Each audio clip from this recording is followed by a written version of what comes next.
As we await the polls to close here at the headquarters for Abigail Spanberger, we are watching to see what the result ultimately is. Now, all of the polling generally says the same thing, including our News Nation Decision Desk polling, which has her up about 10 points in the neighborhood of that right now. Either way, this would be a historic day, and that it's going to be the first woman to win the governor's race here in Virginia.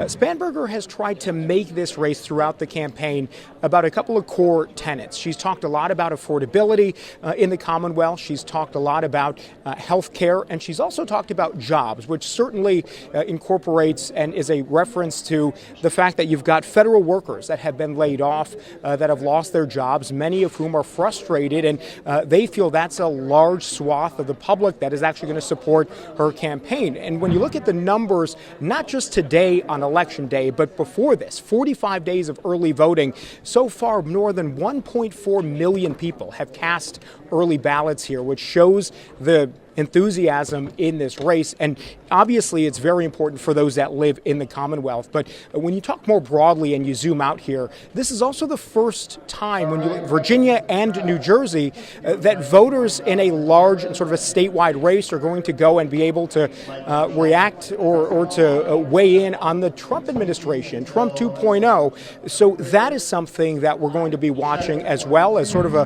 barometer and a gauge for where voters are that could potentially foreshadow results not just today but in 2026 as well. So a lot on the line in this Virginia governor's race. Spanberger's campaign folks tell us they are feeling confident about where she is right now. We talked to several voters who supported her. They feel very much the same way heading into these final minutes now before results come in.